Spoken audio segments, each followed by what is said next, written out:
Hello and welcome to this week's featured film in our continuing Beyond the Bay virtual film series. This week I will be introducing Stanley Kubrick's Dr. Strangelove, or How I Learned to Stop Worrying and Love the Bomb.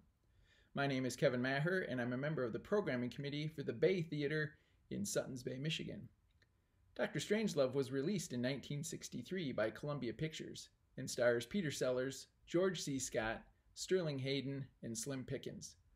The black comedy tells the story of a rogue general who unleashes nuclear weapons on the Soviet Union and the struggle by military and political leaders to stop the destruction. Any discussion of Dr. Strangelove has to put into perspective the time in which the film was released. The early 1960s were the height of the Cold War, with the Berlin crisis of 1961 and the Bay of Pigs incident in 1962. Tensions between the Soviet Union and the United States were extremely high. Yet Kubrick set about to make a black comedy satirizing the very idea that nuclear deterrence was at the heart of our government's policy and that a fail-safe protocol would shield us from any rogue actor. The mere idea that comedy could be drawn from such dire circumstances was beyond the scope of imagination, yet Kubrick forged ahead. Today, Stanley Kubrick, who died in 1999, just days after creating the rough cut for his final film, Eyes Wide Shut, is viewed as an artistic genius and one of the greatest filmmakers of all time. In his career, he directed just 12 feature films, but was nominated for a Best Director Oscar for 4 of them. His meticulous attention to detail was born about in his early passions for photography and chess.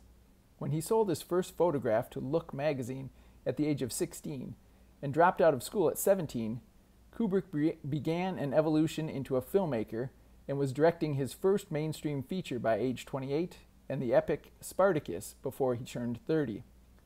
As was the case through his entire life, Kubrick would obsess on a topic until he felt he was an expert, then proceed with the project. As the 1960s rolled around, Kubrick was transfixed by nuclear holocaust and read no fewer than 50 books on the subject before his producing partner, James B. Harris, brought him the novel Red Alert by Peter George.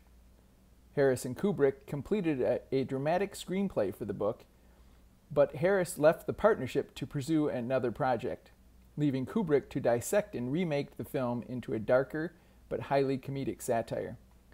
Enlisting the help of novelist and social commentator Terry Southern, the project moved towards absurdity that included extraterrestrials, among other far-out plot points. The pair was able to rein in most of the craziest ideas, but based their writing on Kubrick's daily question to Southern of what was the most ridiculous thing any character could say, and using that as the basis for the dialogue. Southern was credited with adding 60s hipness to the script, as well as some of the absurd character names like Buck Turgison, General Ripper, and Dr. Strangelove, among many other devices in the Oscar-nominated screenplay. Kubrick long had Peter Sellers penciled in for 4 roles in the film.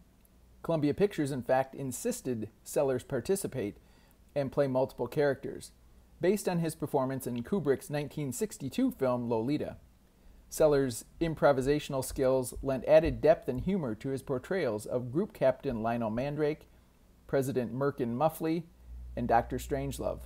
But the 4th character was scrubbed after an on-set accident and Sellers' discomfort in developing a Texas drawl. Originally, Sellers was expected to play B-52 bomber pilot Major King Kong as well, but bowed out, allowing for the iconic performance by Slim Pickens. Having seen an early version of the script, the U.S. military refused to either condone or assist in the production of the film, but were later shocked and amazed at the level of detail recreated in the interior of the top-secret B-52 bomber. The completely fictitious war room set, however, which measured 130 feet long by 100 feet wide and 30 feet high, had a high gloss floor that forced the actors to wear wool coverings over their shoes to avoid scratches appearing on camera. The war room was realistic enough, though, for Ronald Reagan to ask of its location when he first toured the White House after his election.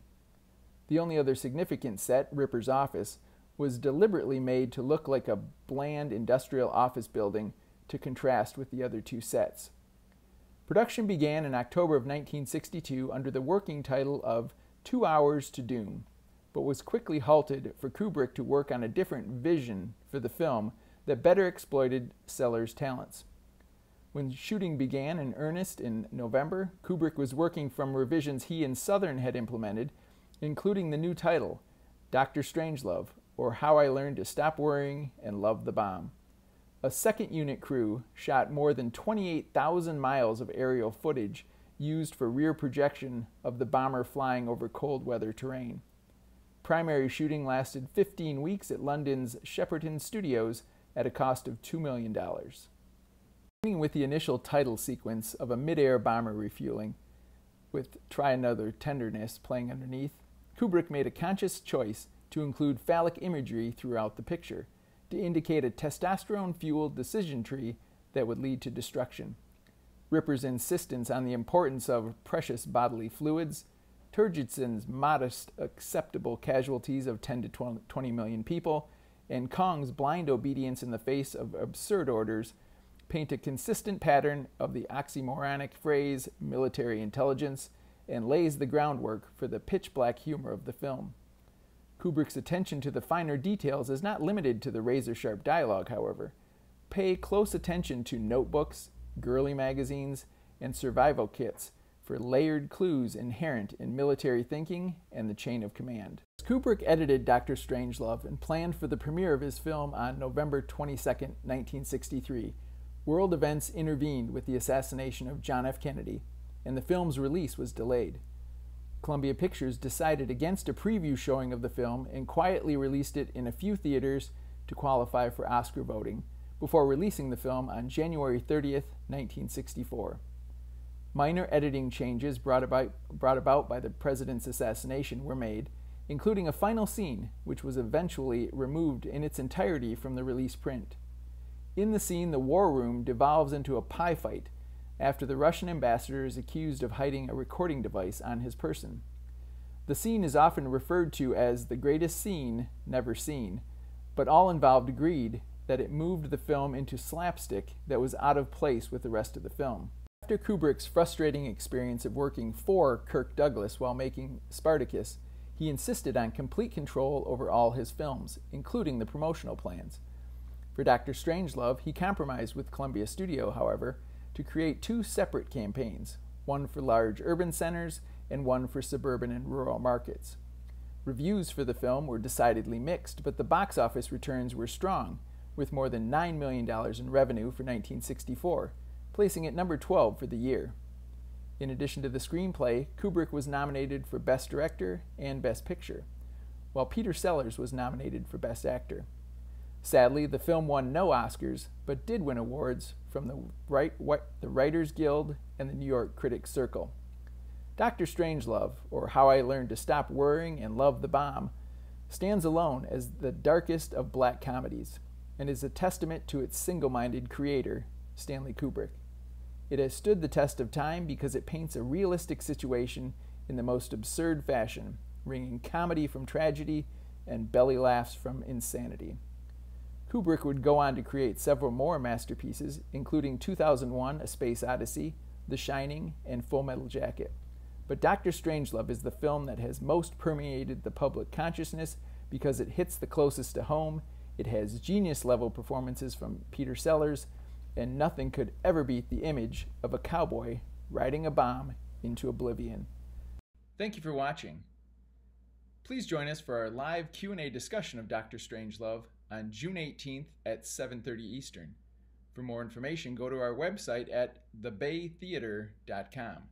If you'd like to submit a question, please email us at beyond@baycommunitytheater.org.